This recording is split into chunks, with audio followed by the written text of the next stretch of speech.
Welcome to the Counselling Tutor Podcast, the must-listen-to podcast for students of counselling and psychotherapy. Here are your hosts, Rory Lees-Oakes and Ken Kelly.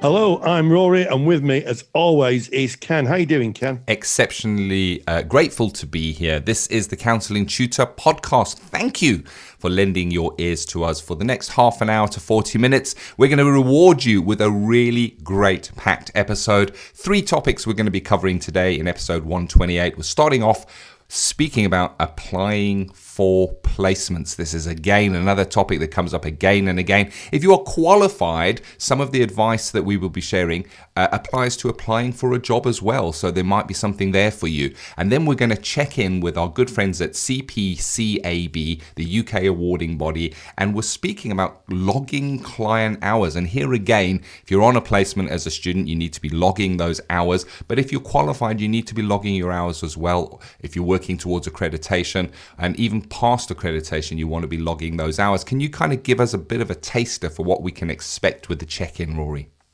Yes, well, Heather is going to explain to us why it's important that we accurately put in the amount of hours, if you're a student, to claim those hours against your qualification. So if you're doing a level 4 course and you're in practice and you're working with clients, then you have to keep a log of your clients' hours. And that's important because you're evidencing that 100 hours face-to-face client contact. And we're also going to be talking about the dreaded DNAs, the do not attends, and how we work with those with the log. Thank you very much. Looking forward to that one. And then we end episode 128 today speaking about insurance for counsellors. Do you need it? What does it look like? The ins and outs of insurance. So a good episode, and we're going to kick off with our first topic, applying for placements, Rory. It's that time of year, I guess. It is, and there's the first takeaway for anybody who's listening.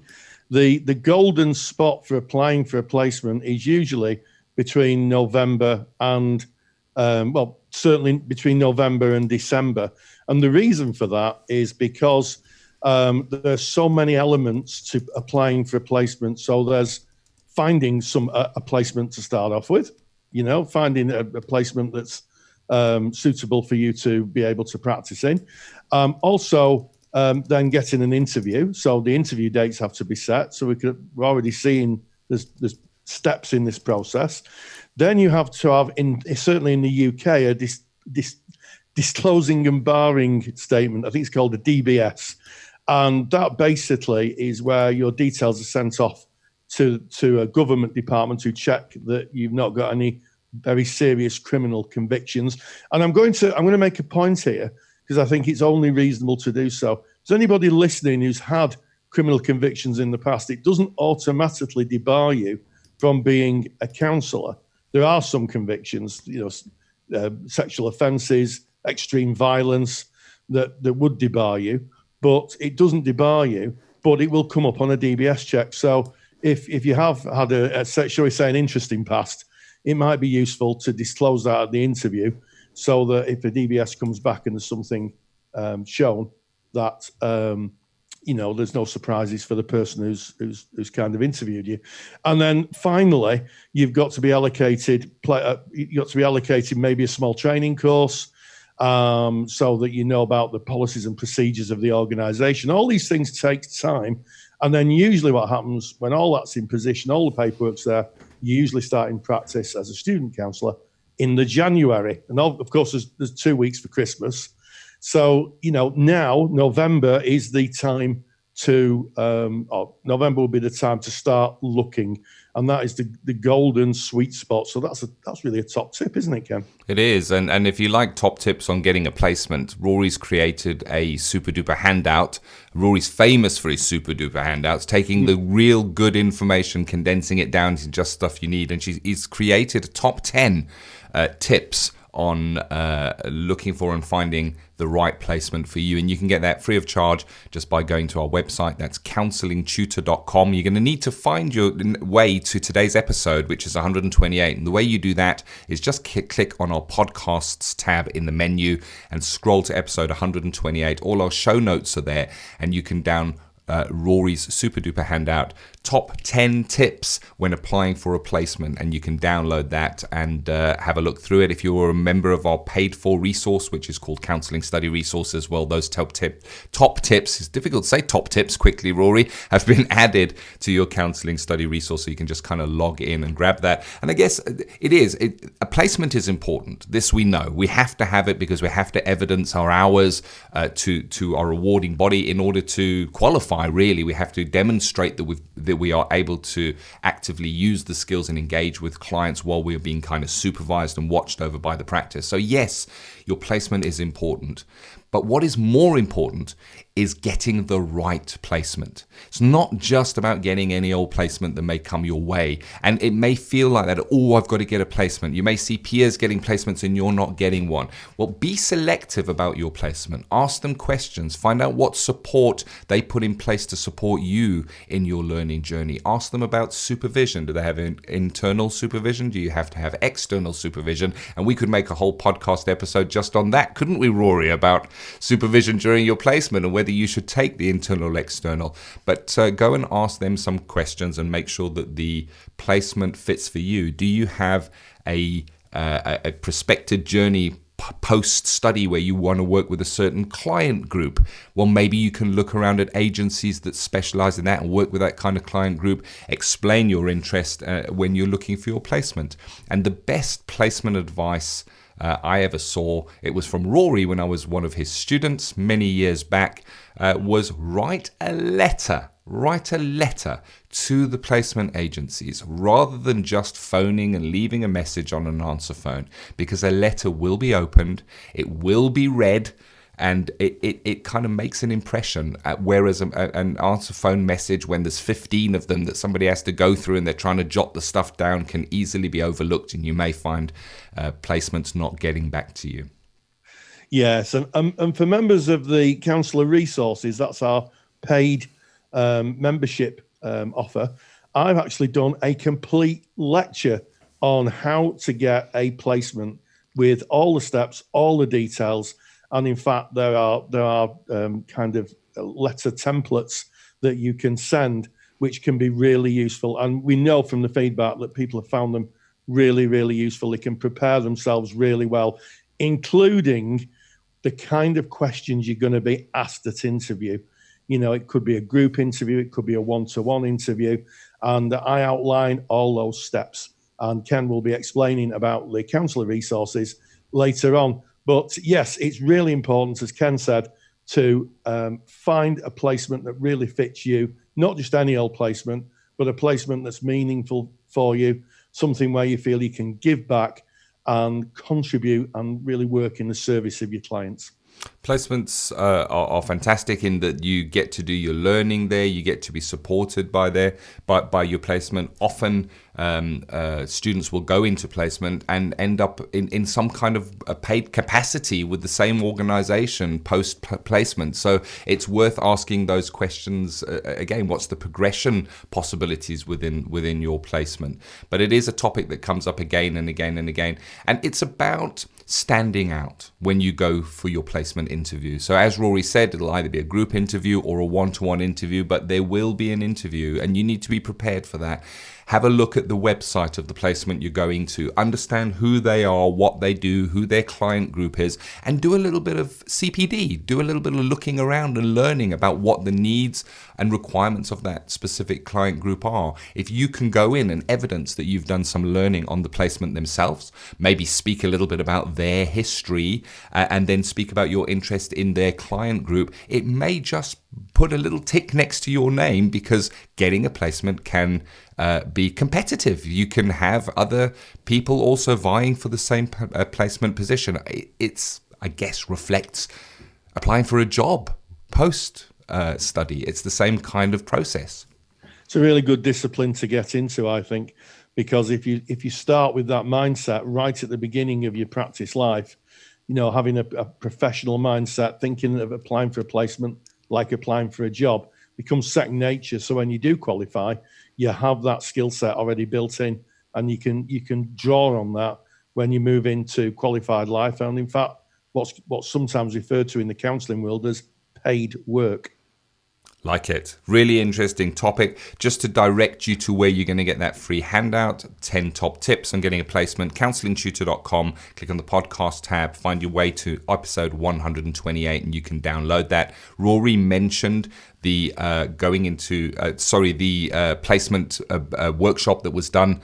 It's really in-depth. It's over 40 minutes just talking you through placements. If you are a member of our paid for resource, Counselling Study Resources, log in, click on lectures, practice lectures, and you'll see it right there for you. If you're not a member of Counselling Study Resource, we'll pop in a little bit more information on that a little bit later. And we suggest go and take a look at it because there's a lot of good stuff in there. But putting placements down just for a moment, part of, I guess, a placement is you go in, you see the client, you do the client hours, but you have to evidence those client hours, Rory. You can't just write them down, as was discussed in the old days, on the back of a ciggy packet. They have to be put down in a formal way that you can evidence the hours that you are doing. And with check-in with CPCAB, Rory, you spoke to Heather about this very topic.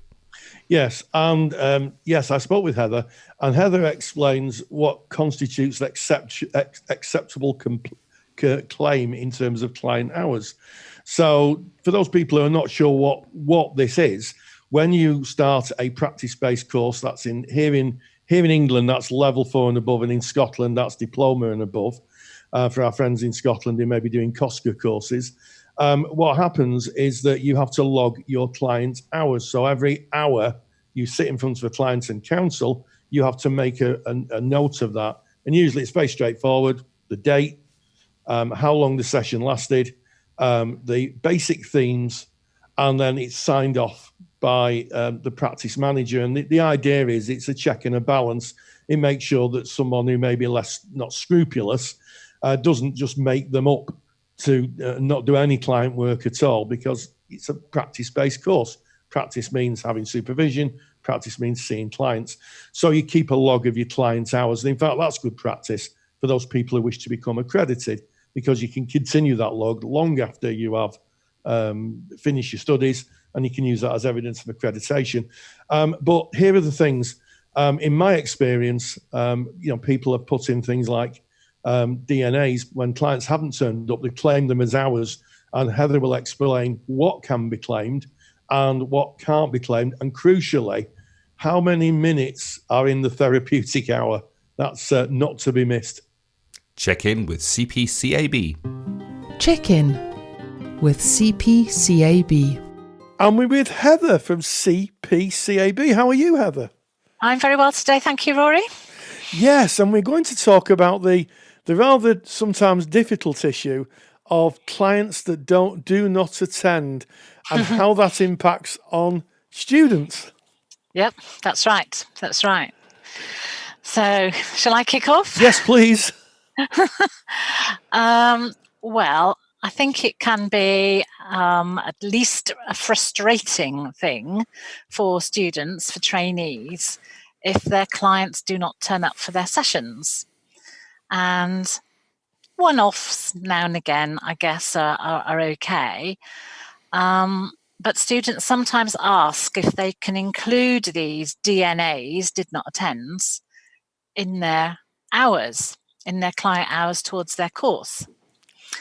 And the answer really is no, because the purpose of fulfilling client hours is to have that practice face-to-face or one-to-one with actual clients in the room. So clearly, if they don't attend and they're not in the room, they're not having a session, the student is not using their skills or showing what they can do, they can't record that as one of their hours. Yes, absolutely. And the whole point of assessment and completing the course is to complete 100 hours of face-to-face counselling. Absolutely. Not 99 or 98, but 100. Absolutely, that's right. So no, unfortunately, they just can't be counted, and that can be enormously frustrating at either end of the scale, really. If a student is just starting out and desperate to begin to bring up their hours, or if it's the other end and they just want to be finishing off their hours and they've got a client or two clients who are not attending regularly, then they're not clocking up those hours, and students can get they could get very annoyed with the client if the client does actually come back again. And I guess it might be quite tempting to take it out on the client if they're very annoyed about the missing sessions. And yet that's saying more about what's going on for them and their need to fulfill their hours than it is about what's going on for the client. Absolutely. And as someone who supervises students who are undertaking counselling hours, sometimes, as a supervisor, sometimes I pick that up in supervision, or have done in the past, and it's something to acknowledge, because it can be frustrating. No one likes sitting around for 2 or 3 hours and no one turning up. But being very careful we don't transfer that frustration onto the client. Or onto all clients, and maybe when you're contracting with the client, saying to them, you are going to turn up, That's not done at all, is it? No, not really. And I guess in agencies, there are all sorts of agreements about cancelling and giving notice and that kind of thing. And so hopefully the trainee counsellor is not sitting around for a long time waiting. But even if they've had 24-hour notice of them not coming, that's still very annoying when they were hoping, that's another hour ticked off. And then it won't be. And I guess something for them to do is to reflect on what's going on for them, inside of them, when clients are not turning up, and actually to write about it. Use it as an exercise to write a learning review or a journal, to explore what's going on for them, what's their experience of people in their lives not turning up or being late or whatever, and is something else getting played out here? Yes, you can't beat a little bit of parallel process or some transference that gets played out. And I always used to say to my learners, just take a book with you. Use the opportunity. If the client doesn't turn up, you've got an hour. So use that opportunity, and there might be something you want to read, or you've got an hour of free time in a quiet room. Yeah, how often does that happen? So absolutely. So are we talking about hours? And this might sound a little bit counterintuitive to anybody not in the counselling world. How many minutes is in a counselling hour? Oh, big question. I think it's kind of accepted in some agencies that the counsellor needs time in between sessions with clients to maybe make some notes, to process what's gone on. So they wouldn't want one client finishing at 3:00 and the next client coming in at 3:00. And that's usually not feasible for all sorts of reasons, confidentiality as well being one of them. So I think there's become a kind of partially accepted, fully accepted, I'm not sure, way of working with a 50-minute hour, which sounds very bizarre. So people work for 50 minutes with the actual client in the room and then have a 10-minute kind of changeover time where they can write up their notes, do their processing, tidy the room, let in some fresh air, whatever, then go again with another 50 minutes. And I think most courses would accept that you still count that as an hour.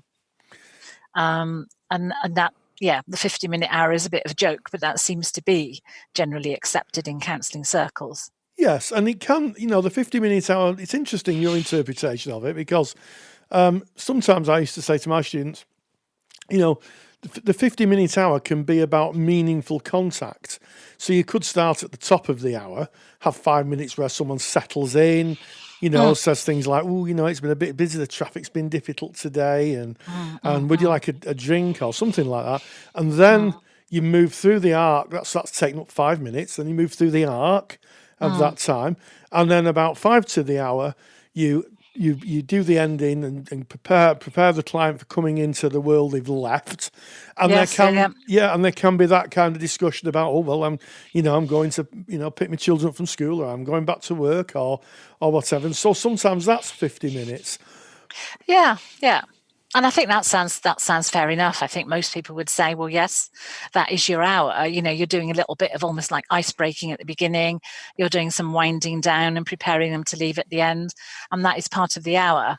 I think it's more of a difficulty is when it actually stops at, say, 10 to the hour, because the counsellor wants that time to write up their notes.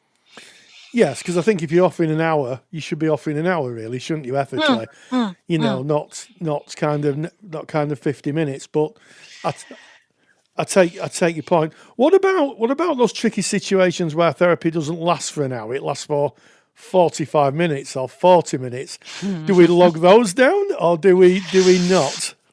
Well, I think we're then looking probably at how often that happens. If that's a regular thing with the same clients, because for whatever reason they can't sustain an hour, perhaps they've got learning difficulties, or their attention span is, not as great as it might be, or whatever. Then you might then only be counting 45 minutes every week, which makes a bit of a mess of your log, but that's probably what you have to do. But if it's just a one-off and they finish early because they've got to rush off, or they can't actually sustain the session any longer, well, then that's probably okay to count it as an hour. But I think if it goes on for several sessions, you'd be looking at that a bit differently and talking to your supervisor about it. Absolutely, or even the person who does the assessments at the agency. If you're getting people coming through who are regularly saying, I want to go after half an hour, there may be something there in the assessment process. So that leads me on to my next question, quite nicely. Yeah. When people fill in the logs for CPCAB, do they fill them in as 1 hour, or how many minutes they've been? So would they say 45 minutes or 50 minutes? I think they generally fill them in as 1 hour, but if it was less than that, they then would put like 3/4 of an hour, or I suppose they'd have to put 50 minutes, which does make it more difficult to add up the total. But that's what they would have to do. Yes. Yeah. So in an ideal world, we don't want to kind of give people the impression of bypassing the rules, but in an ideal world, a log would have 1 hour sessions in it. Well, really. That makes it easier to add up, but as we know, life is not always that neat and tidy, and also sometimes there are students working with children. Yes. And they can count some of their children hours towards their 100, depending on what course they're on. And they might be working with quite small children who couldn't do an hour. Yes. So they might only do 20 minutes or 30 minutes. So they would have to record that. They certainly couldn't put an hour if they'd only done 20 or 30 minutes. Yeah, so it's interesting, isn't it, that we started off talking about hours, counselling hours, but actually as we draw this discussion to a close, I guess, it's situational. It depends on the clients and it depends on the client group. Yeah, absolutely. That's right. Yeah, and the agreement with the agency, I guess, as to how many minutes or parts of an hour that you might be giving to a session to a client. Yes. Well, I think that is just fantastic information. I'm sure there'll be a lot of people listening out there who want clarity on that. I know our post bag sometimes fills up with questions about how long's an hour, right. and also about can I send my login with DNA written on it. I think you've answered those two very accurately, Heather. Good. So with that, I'd say thank you very much. Okay, thank you. Check-in with CPCAB is proudly sponsored by CPCAB, the only awarding body run by counsellors for counsellors. To learn more about CPCAB qualifications and to get more detailed information on today's podcast topic, visit cpcab.co.uk. That's what I really love about working with CPCAB. You get absolute clarity and accuracy. And, if you're with another awarding body, just check their kind of position statement on that, on clients' hours. But now we know what constitutes the client's hours and also about how we work with do not attend. And it's something, Ken, that comes up in our Facebook group all the time. You see people in our Facebook group putting in, I've got 99 hours under my belt and I've got an hour to go. And if you're wondering where our Facebook group is, if you go onto Facebook, type in Counselling Tutor, You'll find us, click, knock on the door, and you will join thousands and thousands of like-minded people who are interested in the world of counselling and psychotherapy. Real eclectic mix of folk. We've got students, we've got qualified colleagues, we have supervisors, tutors, and I suspect a smattering of the general public who are interested in the world of counselling and psychotherapy. So if you're not a member, knock on the door and please join us. Get in there, definitely. CPCAB check-in, always useful, and not just for students. You know, you speak about those 100 hours, really important here in the UK, that kind of barrier that you need to break through to go into practice. Depending on the course, of course, you need to check that. There's some courses require more hours. But I remember going to my supervisor during my placement time and racking up my hours and going, oh, I'm at 65 hours. And in a discussion, my supervisor shared with me that she had thousands and thousands of hours, thousands and thousands of client hours. And I remember my jaw falling with my mere 64 hours. But what I was witnessing is good practice, that you don't stop measuring your hours when you stop studying. You continue to measure your hours. So useful information no matter what level you are at. Moving on to our next topic, where we're going to be looking at insurance for counsellors. Do we need insurance? What does that look like? And just as we go into this, I just want to quote from the BACP ethical framework, which suggests that the BACP requires, it basically says, we will be covered by adequate insurance when providing services directly or indirectly to the public. That's one of the things that you're signing up to if you are a member of the BACP. You basically, it is an ethical requirement, if I'm understanding that correctly, Rory. You are, and in fact, it's not just a BACP, UKCP, Counselling Society, and the Psychological Society, and anybody really who is overviews practitioners in the world of psychotherapy, counselling, psychology, are now strongly suggesting.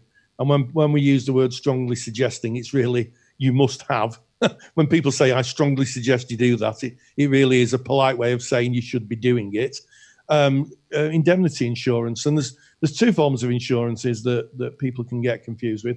The first is public liability insurance. Now, public liability insurance is usually held by people who own buildings that people counselling.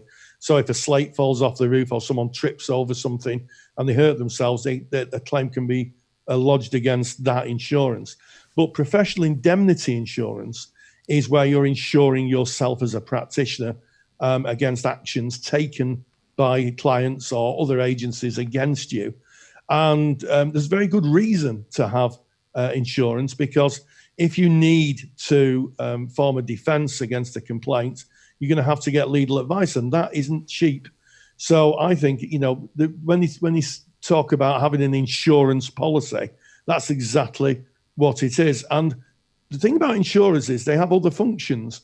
So a good few years ago, when I was a school counsellor, I got a request from the police to have my notes. They wanted my notes. And I spoke with the insurance company, and we had a very long discussion about what constituted breaching confidentiality, whether the police could actually ask.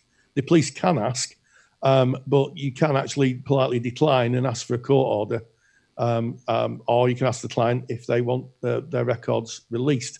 And they went through with me step by step what I needed to do to make sure that I'd applied the law correctly, I was acting ethically, and also I didn't break confidentiality, which could have opened me up to a whole world of pain in terms of a complaint and people taking legal action against me.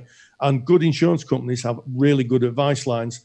It's worth, I think I pay about £50 a year for my insurance. And for that small amount a week, it's not even a cup of coffee a week, I can sleep easy at night. So very, very important insurance for those of you who are practicing as students and qualified counsellors. And at the risk of telling this same old story again, I can remember a good few years ago when I was training, somebody had a complaint made against them. I think it was in Therapy Today. I seem to remember it was in Therapy Today, as I recall it. They'd had a complaint made against them, and it's quite a serious complaint. And the student counsellor asked the organisation to activate their insurance, and the organisation wouldn't. So it's always, always imperative you have your own insurance. I can't get this across enough. Take responsibility and have your own insurance. Don't say, oh, I'm insured by the organisation, because the insurance is in their name and they can activate it or not. So for the small amount it costs, and I know there's lots of costs in counselling, really, really is important. Protect yourself and protect your practice. The story that Rory has just outlined there is a real life story, and it happens a number of times, sadly. The message is clear, specifically if you're a student and you're in a placement and they go, oh, don't worry, you don't need insurance, we have agency insurance that's going to cover you. That may sound so tempting, specifically when you look at the expenses that can be related to studying. That £50 a year, Rory, is better off in my pocket than putting it out there. But do yourself a favour and take your own insurance out. It is your practice, no matter where you are practicing. At the end of the day, when a complaint comes in, it comes in against you, and it's you defending yourself. So have your own insurance in place. So keep talking about insurance, whether you're in placement or you're out there and you've been working in an agency, or if you're in private practice. I think it's really important looking at that differentiation of protecting yourself and your practice, and also protecting the building. You were talking about the slates falling from the roof, Rory, and that is what kind of insurance is that? What does that cover? That's called public indemnity insurance. That's the one. So public indemnity. Yeah. And that's really worth taking note of, because you may think, oh, you know what, I don't really need that. I'm just working from my house. I don't really have... You do. You really do need it, because somebody can trip on your stairs walking up to your room. They can trip on a piece of carpet. They can trip walking over your door. So really be mindful of the differentiation in the insurance and what you need for the level of practice that you're at. Of course, if you're in an agency and they're taking care of that, then you don't need to worry about it. There is selection out there. You do have choice. Shop around, look around, speak to the different service providers. Rory just mentioned that ethical dilemmas can sometimes be taken to your insurance company, and they can give you some advice and guidance. And of course, always suggest get hold of your ethical body as well. That's important, and speak to your supervisors, but they can provide that level of support for you. But you're only going to know that if you research it, look into it, and see what you're getting for your money. And then, of course, the most important thing with any insurance, whether it be for your home, your car, or your practice, read the insurance policy. Don't buy it and agree to it. The sad thing is, so often an insurance policy is only read when the trouble is hit. Or how am I protected now that I'm in trouble? Take the time to read carefully, especially if you're working in a specialism, working with vulnerable adults, working with children. Read your policy, check what you are covered for. If you go and do a supervision course and now you're offering supervision, do you need to contact your insurer and update them? Yes, you do, because you're offering something different. If you offer face-to-face therapy and then you go and you do a course and you're now doing online therapy, do you need to update your insurer? Yes, you do. Get in contact with them. Read your policy and update them regularly as you update your practice. Absolutely, and as I always say, we hope for the best, but we plan for the worst. And counselling is now a kind of emerged profession. It's seen, I think it's seen, it holds its rightful place in the panoply of helping professions. And there's an expectation that those who practice it take a professional view. I'm sure my doctor, my optician, all carry the appropriate insurances. And I'd like to pick up a comment from Ken. If you're working from home, if you're a qualified practitioner, qualified colleague, you're working from home, check your home insurance, because I would bet my tea bag, and that's a strong bet, really, for me and tea, bet my tea bag that your normal home insurance won't cover you for working in it. And if someone fell down the stairs, you could find yourself in a whole world of pain, financial pain. So that's my view of it. Yeah, that's what insurance is for, isn't it? I mean, we hope we will never find ourselves in those situations. It's exactly what you said. We hope for the best, Rory, but we do plan for if it all goes, as we sometimes say in the UK, Cockney rhyming slang, Pete Tong, wrong. Hey, ending on a little bit of Cockney rhyming slang. Very proud of myself with a big smile on my face as we end episode 128 of the Counselling Tutor Podcast. Started off speaking about applying for placements, also linking that into, hey, I'm qualified and I'm looking for a job, and paralleling those processes. Check in with CPCAB. Rory spoke to Heather about logging client hours in a way that can be evidence, in a best practice way. And we ended speaking about insurance and counselling. And hey, stay grounded and stay safe. Take the stress out of your counselling studies and get the support of Rory and I by joining us in the Counselling Study Resource. Counselling Study Resource, or CSR for short, is the world's most comprehensive assignment guidance and study support resource for students just like you of counselling and psychotherapy. See how Counselling Study Resource can help you. Visit counsellingtutor.com. That's counsellingtutor.com. Thank you for listening to the Counselling Tutor Podcast. Find the show notes for this episode on our website at www.counsellingtutor.com.